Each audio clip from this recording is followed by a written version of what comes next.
رہنما Pakistan Peoples party کی. Madam آپ کا بھی بہت بہت شکریہ. صداقت بھائی آپ نے تیاری کر رکھی ہے یقینی طور پر. ہمیں تو یہ سب بعد میں پتہ چلا ہوگا, حکومت کو پہلے سے پتا ہوگا کہ عرب دنیا میں کیا کچھ ہونے جا رہا ہے, کیا تبدیلیاں آنے والی ہیں, تو حکومت نے پیش بندی تو کی ہوگی کہ کیسی صورتحال میں اسے کیا لاہ عمل اختیار کرنا ہے. کیا اس موقع پر اپوزیشن کو مکمل طور پر آن بورڈ لینا ہوگا کوئی بھی فیصلہ کرنے کے لیے؟ اور ایک بار یہ ضروری ہے نا کہ پاکستان اپنی خارجہ پالیسی کے خد و خال اثر نو وضاحت کے ساتھ بیان کرے قوم کے سامنے. مسعود صاحب بہت شکریہ. مسعود صاحب یہ خارجہ پالیسی والا ٹاپک خاصا حساس ہے جی, اور اس کے بارے میں جب تک ہمیں فارن آفس کی طرف سے کوئی بریفنگ نہ آئے اس سے پہلے حکومتی موقف دینا یا اس کو پریمپٹیو موقف دینا مناسب تو نہیں ہے.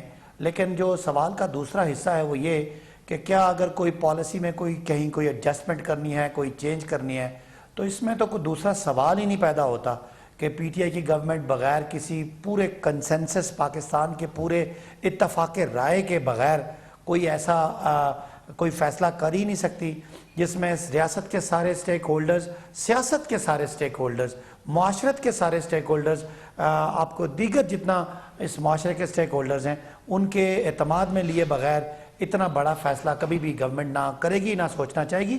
اور میرا خیال ہے ہماری پولیٹیکل پارٹیز بھی سوائے احتساب کے معاملے کے علاوہ جب بھی کوئی قومی معاملہ آیا ہے تو انہوں نے اپنا رویہ قومی ہی رکھا ہے. تو مجھے کوئی ایسی ان سے اممیچیورٹی کی نہ ایکسپیکٹیشن ہے اور نہ میرا خیال ہے کہ ہم کو یہ افورڈ کر سکتے ہیں. تو لہٰذا یہ بڑی واضح بات ہے کہ فارن پالیسی ہو, کشمیر پالیسی ہو اور دیگر جو ہمارے فارن پالیسی کے جو بھی خد و خال ہے وہ بغیر کنسنسس کے بالکل آگے نہیں جا سکتے. جی آپ نے بڑی اچھی بات کی کہ اپوزیشن ہمیشہ ایسے مواقع پہ ساتھ دیتی ہے. ایف اے ٹی ایف کے معاملے پر بھی اپوزیشن نے آپ کا بھرپور ساتھ دیا, لیکن پھر جو جسچر آپ نے دیا کہ وکٹری کا نشان بنا کر آپ نے دکھایا, آپ نے تھمز اپ کیا اور آپ نے یہ بتایا کہ جی آپ نے بڑی فتح حاصل کی ہے اور اپوزیشن کے نہ چاہتے ہوئے بھی آپ نے یہ قوانین پاس کروائے ہیں. تو ایسی صورتحال کے بعد جب اگلا کوئی مرحلہ آئے گا تو آپ کو مشکلات پیش نہیں آئیں گی؟ دیکھیں جب ہم قانون پاس کر لیتے ہیں تو ملک کے اندر ہم سیاسی پارٹیز ہیں, انہوں نے بھی قانون پاس کرنے سے پہلے بڑا ہمیں ڈرایا دھمکایا, ہمیں 34 نکات پوائنٹ پکڑا دیے جس کا تعلق نیب سے تھا. تو بہرحال یہ ایک سیاسی مووز ہوتی ہیں, اپوزیشن کی اپنی مووز ہوتی ہیں اور ہم نے ان کو ٹیبل پہ بیٹھ کے انگیج کیا. اور جب ملکی مفاد کی بات آئی تو ظاہر ہے کوئی بھی پولیٹیکل پارٹی ملکی مفاد کے خلاف اگر جائے گی تو اس کو پتہ کہ عوامی غیظ و غصب اس کو سامنا کرنا پڑے گا. لہٰذا وہ جو ان کا پہلے 34 پوائنٹ پیش کر کے ہمیں ڈرانا بھی سیاست تھی اور ہمارا ان کو قانون منظور کروا کے اپنا فاتحانہ جو ہے وہ ملک کے اندر بیانیہ بھی ہماری ایک پولیٹیکل موو ہے. باقی میں سمجھتا ہوں کہ یہ بھی سمجھتے ہیں کہ کہاں تک یہ مخالفت کر سکتے ہیں اور ہمیں بھی پتہ ہے کہ ہم کہاں تک ان کو ناراض کر سکتے ہیں. ٹھیک ہے ملک احمد خان صاحب, یہ جو معاملہ ہے اس کو متحدہ عرب امارات اور اسرائیل کے امن معاہدے کا, اسے ارتھ کوئک قرار دے رہا ہے بین الاقوامی میڈیا کہ یہ ایک زلزلہ آ گیا ہے بین الاقوامی سیاست میں. پاکستان کے لیے اس پر ایک قائم ہونا یہ ایک آسان کام ہوگا, مشکل کام ہوگا, کیونکہ اختلاف رائے موجود ہے. اپوزیشن تو بات کی بات ہے, حکومت کے اپنے اتحادی اس پر پہلے بول اٹھے ہیں. جی مسعود صاحب بہت شکریہ. میں دیکھیں کہ کل جب یہ بات سامنے آئی تو اس سے پہلے اس کے اشارے مل رہے تھے کہ کچھ مڈل ایسٹ میں ٹرمپ ایڈمنسٹریشن نے جو پرانی ایک ان کی ڈپلومیٹک ریزولوز تھیں ان سے یکسر ایک تبدیلی انہوں نے اختیار کی ہوئی تھی پچھلے 6, 8, 10 ماہ سے. وہ گولان ہائٹس کے ڈسپیوٹ سے آگے چلتے چلتے کوئی سیٹلمنٹس کی بات کرتے کرتے ایک نقطے پہ آ گئے تھے کہ جہاں پہ وہ جو 2 اسٹیٹ کی تھیوری پش ہوتی تھی جو کہ ہینری کسنجر ڈیزائن تھی, اور آپ کو پتہ ہی ہے don't want to take you back in history, لیکن سڈنلی یکدم ایک 1 اسٹیٹ تھیوری فلوٹ ہوئی اور اس میں یہ لگا کہ شاید یہ کہا جا رہا ہے کہ ملک ایک ہی ہو اور وہ اسرائیل ہو, اور اس کے اندر اگر کوئی مسلمز کو ایگزسٹ کرتے ہیں انڈر دا سیم اس میں, تو یہ 2 نیشن کی تھیوری جو ہے یہ آگے نہیں چل پا رہی اور یہ 2 اسٹیٹس کی تھیوری آگے نہیں چل پا رہی.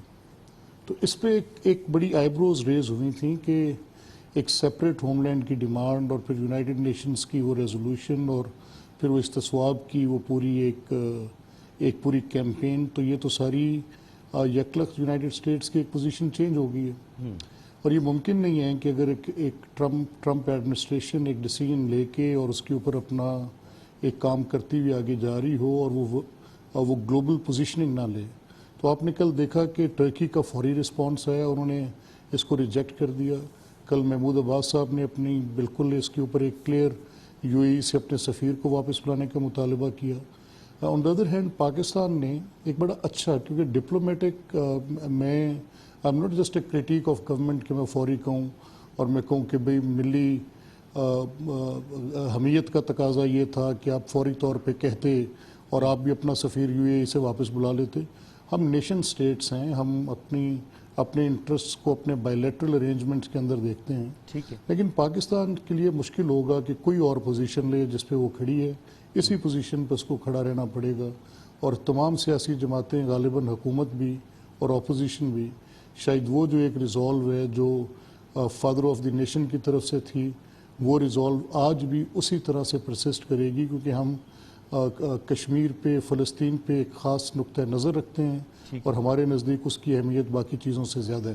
بالکل, بہت اچھی وہ بات ہے. ہمارے میرے اپنے اندازے میں ایسے ہی ہے. کل ہماری فورن آفس نے جو سٹیٹمنٹ دی ہے تو انہوں نے کہا کہ بھی ہم حالات کا جائزہ لے رہے ہیں اور پھر اس پہ بات کریں گے, تو مناسب بات کی انہوں نے. بہت بہت بہتر ہے کہ اپوزیشن پھر بالغ نظری کی بات کر رہی ہے, آپ کی طرف سے بڑی اچھی بات آئی ہے. لیکن سحر کامران صاحبہ, یہ پاکستان کو صرف اتنا ہی تو نہیں کرنا کہ اپنی پرانی پوزیشن پہ بحال رہنا ہے, بلکہ او آئی سی میں جو پاکستان کا مقام رہا ہے ماضی میں, اب پاکستان ایک عرصے سے کہہ رہا ہے کشمیر پر کانفرنس بلائی جائے, بات کی جائے. او آئی سی میں پاکستان کی بات نہیں سنی جا رہی, بلکہ بھارت او آئی سی کی دہلیز نانگ کر اندر داخل ہو چکا ہے. تو یہ اپنی اسٹیٹ بھی تو پاکستان کو بحال کرنی ہوگی. اس پر کیا آپ کو لگتا ہے کہ موجودہ حکومت کی تیاری ہے, وہ کیپیبل ہیں, کر لیں گے اس کو, اور اپوزیشن کو سپورٹ کرے گی بھرپور؟ بسم اللہ الرحمن الرحیم. مسعود, آپ نے بہت امپورٹنٹ ٹاپک جو ہے وہ ریز کیا ہے. آپ کا پہلے اس سوال کا جواب دے دوں, پھر جو پہلے آپ ڈسکس کر رہے تھے اس کے اوپر آ جاؤں.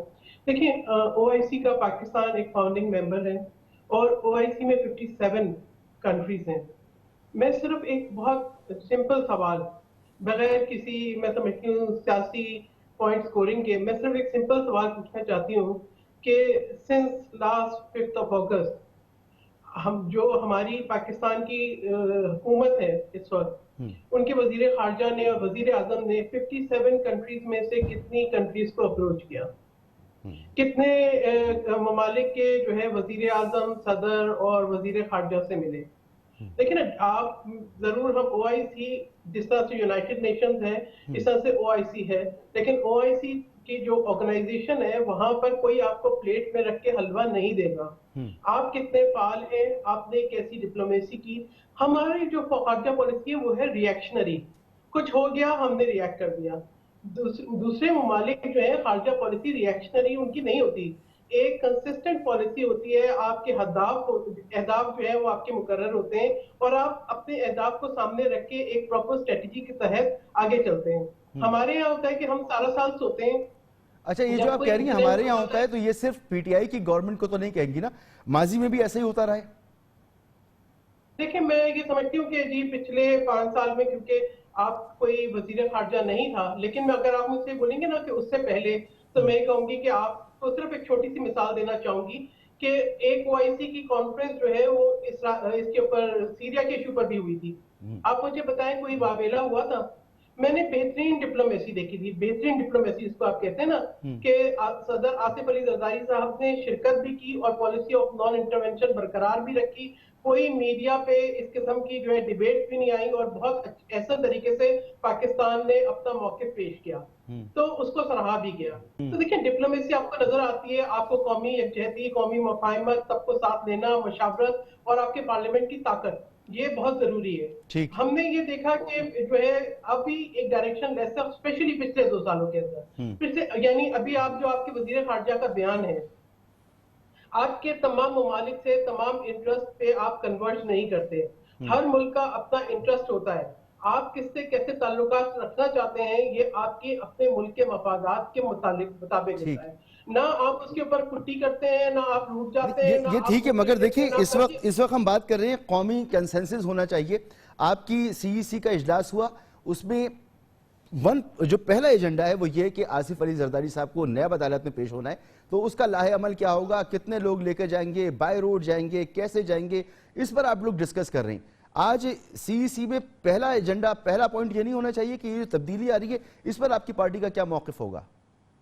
دیکھیں مسعود، بات یہ ہے کہ آپ ابھی ایک بات خود صداقت عباسی نے کہی، جہاں بھی ملکی مفادات کی بات ہوتی ہے تو اپوزیشن پارٹیز انتہائی میچورٹی کا مظاہرہ کرتی ہیں. جب کشمیر کے اوپر بات ہوئی تو پہلے جوائنٹ سیشن کا مطالبہ جو ہے چیئرمین پیپلز پارٹی بلاول بھٹو زرداری نے کیا، اور ادھر سے جو ایبسنٹ تھا شخص وہ وزیر اعظم پاکستان تھا. آج بھی جب وزارت خارجہ کے اندر میٹنگ ہوئی وہاں پہ جو شخص ایبسنٹ تھا وہ وزیر اعظم تھا. آج بھی جب ریزولوشن پاس ہوئی تو جو شخص ایبسنٹ تھا وہ وزیر اعظم تھا. دیکھیں بات یہ ہے کہ ہمارے نزدیک یہ ایشوز بہت امپورٹنٹ ہیں. آپ کی خارجہ پالیسی ریفلیکٹ کرتی ہے، آپ کی خارجہ پالیسی ریفلیکٹ کرتی ہے انٹرسٹ آف یور کنٹری. پہلی بات یہ ہے کہ آپ کے پاس ایک جناب واضح لاہے عمل ہونا چاہیے. مجھے یہ بتائیں کہ کوئی جسٹیفیکیشن ہے جو ابھی بیان دیا ہے وزیر خارجہ نے جس کو ابھی جو ہے ڈیمیج کنٹرول ہو رہا ہے؟ یعنی آپ جو ہے کسی مطلب how can you do this thing on the media? یہاں خارجہ پالیسی چل رہی ہے میڈیا پہ. خارجہ پالیسی میڈیا پہ نہیں چلتی. ایک ڈپلومیسی کے کچھ جنرل نارمز ہوتے ہیں، کچھ طریقہ کار ہوتے ہیں، آپ کو اڈاپٹ کرنا چاہیے. یعنی ہم نے ایک اسٹروک آف پین سے چند الفاظ سے ہم نے ریجیکٹ کر دیا اس سے پہلے کہ ہمارے جو بائلیٹرل تعلقات تھے، اسٹریٹجک تعلقات تھے، جہاں پہ او آئی سی آپ کے ساتھ سٹینڈ کیا، کتنی ریزولوشن پاس ہوئیں، او آئی سی کا کانٹیکٹ گروپ 1994 میں بنا، تب سے اب تک آپ نے اس کو بالکل جو ہے نظر انداز کیا. آپ نے اپنا کوئی انٹرسپیکشن نہیں کیا کہ آپ نے کتنے ممالک سے رابطہ قائم کیا، آپ نے کیا سفارتکاری کی. اگر آپ کی اپنی سفارتکاری فیلڈ ہے تو مجھے بریک کی طرف جانا ہے سر کامران صاحب، ایک بریک کی طرف جانا ہے. یہ سوالات پوچھنے کا مقصد یہ کہ ہماری اپوزیشن جماعتیں حکومت کے جن سے شدید اختلافات ہیں وہ اس ایشو پر کیا سوچ رکھتی ہیں اور ان کا لاہے عمل کیا ہوگا. پازیٹیو بات سامنے آئی ہے، جو حکومت پہ تنقید ہے، کمپلیکس معاملات ہیں، الجھے ہوئے معاملات ہیں، سینسیٹیو معاملات ہیں، تو ہو سکتا ہے کہ بہت سی باتیں اس وقت منظر عام پر نہ ہوں اور وقت آنے پر یہ چیزیں منظر عام پر آئیں. ایک بریک کی طرف جانا ہے اور بریک کے بعد جو اندرونی حالات پیدا ہونے والے ہیں، یعنی احتجاج کے لیے جو اپوزیشن تیاری کر رہی ہے، کس طریقے سے یہ پیشیاں ہوں گی عدالتوں میں. ایک ہم دیکھ چکے مریم بی بی کی پیشی، کیا ماحول بننے جا رہا ہے، اس سے بات کریں گے ایک بریک کے بعد.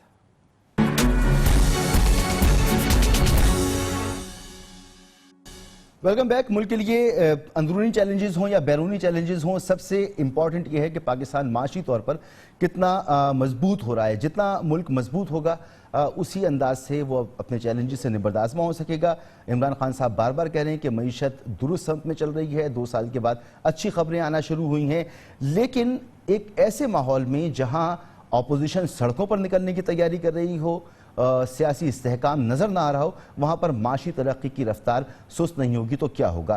صداقت علی عباسی صاحب، بہت ضروری نہیں ہے اس وقت کہ اپوزیشن کو، اب بھی ہم مسلسل یہ بات کرتے ہیں کہ جو دوریاں ہیں وہ ختم ہونی چاہیے. یہ دوریاں ہیں، ان کو ایک مرتبہ پھر یہ موقع ہے کہ ختم کیا جائے اور بجائے یہ کہ معاملات سڑکوں پر آئیں، ٹیبل پر طے ہو جائیں. ابھی بھی حکومت سوچ رہی ہے کچھ ایسا کیا جائے، ورنہ ٹھیک ہے جیسا آپ چلاتے چلے آ رہے ہیں 2 سال سے ویسے ہی چلے گا معاملہ. مسعود صاحب، بدقسمتی سے اپوزیشن آپس میں یہ سیاست کھیلنے کے عادی ہیں. انہوں نے ایک دوسرے کو ایسے ہی پریشرائز کر کے تو جتنے ان کے کرپشن کے کیسز سے ماضی میں دبا دیے اور ایک دوسرے کو یہ معاف کرتے رہے. مشرف نے سب کو معاف کر دیا. لہٰذا پاکستان کی ایک تاریخ ہے اور ہم اس تاریخ کو تبدیل کرنے کے لیے سر توڑ کوششیں کر رہے ہیں. چاہے وہ چینی مافیا ہو، آٹا مافیا ہو، دیگر مافیاز ہوں، کارٹیلز ہوں، ان کے خلاف ٹکر لے کے ہم نے کوشش کی ہے کہ ان کی رپورٹس پبلک کی جائیں، ان کے خلاف کمیشن بنائے جائیں، ان کے خلاف فورنسک آڈٹ کیے جائیں اور ان کے خلاف کارروائی کرنے کے لیے ایک سٹینڈ دیا جائے. اسی طرح یہ ہم سمجھتے ہیں کہ پیپلز پارٹی اور نون لیگ کی قیادت نے مہا درجے کی کرپشن کی ہے اور یہ ایک دوسرے کے ساتھ ایک دوسرے کو انہوں نے ایکسپوز بھی کیا اپنے ٹینیور میں اور ایک دوسرے کے خلاف کیسز بھی بنائے، لیکن آخر میں آ کے یہ مکا کر کے یہ ایک دوسرے کو معاف کرتے رہیں. تو ہم سمجھتے ہیں کہ ہم آئے ہی اس لیے، ہماری سیاسی پیدائش ہی ان کی کرپشن کا بڑھ جانے کے بعد ہوئی ہے. تو ہم اپنی جو بنیاد ہے اس کو کیسے ختم کر سکتے ہیں، جو ہمارا ایجنڈا ہے ملک میں احتساب کرنے کا، تو وہ اس ایجنڈا جب ہم ان کے ساتھ مل جاتے ہیں تو ہمارا ووٹر سپورٹر تو جس ہم نظریے پہ آئے ختم ہو جائے گا. لہٰذا پی ٹی آئی کبھی بھی ان کا ہمارا اتفاق اس بات پہ نہیں ہو سکتا کہ کرپشن کے خلاف کچھ نہ ہو, اور جو کچھ لوٹ مار ہوئی ہے اس کو ختم کر دیا جائے, این آر او دے دیا جائے. آپ کو پتہ ہے یہ آپ بار بار کہتے رہیں, مگر میرا سوال یہ ہے کہ سیاسی عدم استحکام کے ساتھ معیشت کو جوڑ کے دیکھیں تو کیسے ممکن ہے کہ معیشت ترقی بھی کرے اور سیاسی عدم استحکام بھی ہو؟ دیکھیں بدقسمتی سے یہ ہمیں کڑوی گولی ہمیں نگلنی ہے, بیکاز انہوں نے ابھی بھی جو یہ ایف اے ٹی ایف کے دوران جو ہمیں بل پکڑایا تھا جس میں ان کے ایسے 34 شکیں تھیں جس میں محترم نواز شریف صاحب اور ان کا پورا خاندان, محترم زرداری صاحب اور ان کے مین بندے سارے فارغ ہو جائیں, پھر یہ ہم سے بیٹھنا چاہتے ہیں. تو میرا نہیں خیال کہ یہ پاکستان کے لیے اور پاکستان کی معیشت جس کو پچھلے 15-20 سال میں بری طرح لوٹا گیا اور اس میں سے کک بیکس اور کرپشن لی گئی, اس کو ہم چھوڑ کے آگے چل نہیں سکتے. جس طرح پاکستان پہ قرضے بڑھے, پاکستان کی پیمنٹس ہیں, پاکستان کے بجلی کے, گیس کے اور جو پبلک کارپوریشن جس طرح انہوں نے بیٹھ کے کرپشن سے ڈبویا ہے, آج ہم اس کی قیمت ادا کر رہے ہیں. تو پاکستان آگے چل ہی نہیں سکتا ہم سمجھتے ہیں جب تک ہم کرپشن کا احتساب نہ کریں اور کرپشن کو نہ روکیں. اور یہ بالکل الزام لگائیں کہ میری پارٹی پہ کہ میرے لوگوں پہ, ان کا بھی اگر کل بزدار صاحب بھی پیش ہوئے ہیں تو مجھے کوئی اعتراض نہیں ہے, وہ ذاتی حیثیت میں جائیں, اپنے جواب دیں. معاملات ایسے ہی چلیں گے, پھنستے ہیں تو پھنس جائیں اور بچتے ہیں تو بچ جائیں. ہم نہ ان کی طرح باجماعت کرپشن کرتے ہیں اور نہ باجماعت کرپشن کا دفاع کرتے ہیں. جس پہ کرپشن کا الزام ہے وہ جانے اور ادارے جانے. ٹھیک ہے, بالکل آپ کا پوائنٹ آ گیا. ملک صاحب, آج مولانا ہے, اے پی سی بھی ہوگی, احتجاج بھی ہوگا, ایک متفقہ لاہ عمل سامنے آئے گا, لیکن کچھ معاملات ہیں. یہ کیا معاملات ہیں جو اس سارے معاملے کو پس و پیش میں جنہوں نے ڈالا ہوا ہے؟ معاملات کیا ہیں, کیا چاہتے ہیں مولانا فضل الرحمان صاحب اپوزیشن سے؟ مسعود صاحب, مولانا پہ تو میں بعد میں آتا ہوں, وہ میں بتاتا ہوں مولانا کیا چاہتے ہیں جو آپ نے سوال کیا. لیکن عباس صاحب ہمارے بھائی معصوم آدمی ہیں, مطلب کیسی سیاسی پیدائش ہے جو کہ ناانصافی کو تقویت دے رہی ہے. دیکھیں تو صحیح یار, اب کیا مطلب it is some how a very strange proposition کہ اگر آپ کی جماعت کی یہ سیاسی پیدائش ایک ناانصافی کو تقویت دینے کے لیے ہے تو پھر تو آپ بہت بڑی ایک زیادتی کی بات کر رہے ہیں. ممکن ہے کہ آپ ایک ایکسٹورشن, ایک اوپریشن کا ایک رویہ اختیار کر لیں اور آپ وداؤٹ اینی ایویڈنس, آپ دیکھیں نا آپ کر کے رہے ہیں, یہ ان کا احتساب کا منترا ہے کیا؟ یہ ایک بالکل ویک کیس بناتے ہیں. لا کی ڈیمانڈ یہ ہے کہ 3 ماہ کے اندر یا 30 ڈیز یا 60 ڈیز کے اندر ریفرنس آئے. یہ 3 سال تک ریفرنس نہیں دے پاتے. 1.5 سال 18 مہینے لوگوں کو ناجائز حراست 3 سال تو ابھی ان کی حکومت کو نہیں ہوئے ملک صاحب. نہیں سن لیں نا سر, دیکھیں میں آپ کو بتاتا ہوں نا. آپ حمزہ صاحب کا دیکھ لیں کتنا ٹائم ہو گیا ان کو, 1.5 سال, 1 سال سے کوئی 3 مہینے اوپر آ گئے. ٹھیک ہے, اور ریفرنس نہیں فائل ہوا. نہیں میں کہہ رہا تھا 3 سال نہیں ہوئے, کوئی ایویڈنس بھی نہیں ہے. نہیں وہ آپ درست کہہ رہے ہیں نا. میرا یہ کہنا ہے کہ بیسکلی ہوتا کیا ہے کہ آپ جب ناانصافی کر رہے ہوں اور جب آپ نے کسی ایک اسٹیٹ کے انسٹیٹیوشن کو ایک اوپریشن کا اور ایک زیادتی کا ذریعہ بنایا ہو, میں آپ کوئی اچھا کام نہیں کر رہے. آپ اسٹیٹ جو ہے وہ پیٹرنیج کر رہی ہے زیادتی کی, تو میں اس زیادتی کے خلاف بات کروں گا. اور اگر اس کے خلاف جب میں بات کرتا ہوں اور میں کہتا ہوں کہ ایویڈنس لے کر آئیں, اور یہ آپ جو ایک میڈیا ٹرائل کرتے ہیں اور آپ کے صرف سپوکس پرسنز کرپشن کے خلاف بات کرتے ہیں, ایویڈنس آپ کے پاس نہیں ہے, آپ کا کوئی بھی کیس جوڈیشل سکروٹنی کے ٹیسٹ کو پاس نہیں کرتا. جو معاملہ عدالت میں جاتا ہے وہ اپنی ادھر ایٹ دا ٹرائل سٹیج اور اپیلیٹ جوریسڈکشن ایسی صورت میں بات ہونے تو کی آپ وجہ نے سے سرخرو ہو جانا ہے. ایویڈنس نہیں ہوں گے, کیس کمزور ہوگا, آپ باہر آ جائیں گے. میڈیا لیکن مجھے ذرا بتائیں نا, ایک سیکنڈ, گناہ دھل جائیں گے. یہ ایسے ہی ہوتا ہے نا. نہیں مسعود صاحب, نہیں مسعود صاحب, مجھے ذرا کائنڈلی یہ بتائیں کہ اگر اسٹیٹ مجھ سے بلا وجہ میری ڈگنیٹی کو وائلیٹ کرے تو مجھے تو کانسٹیٹیوشن, اسٹیٹ کا میرے ساتھ ایک کانٹریکٹ ہے, وہ کانسٹیٹیوشن ہے, اور وہ مجھے کہہ رہے کہ آپ کی ڈگنیٹی وائلیٹ نہیں ہو سکتی. اور یہ حکومتی جو وزراء اور ان کے زعماء اور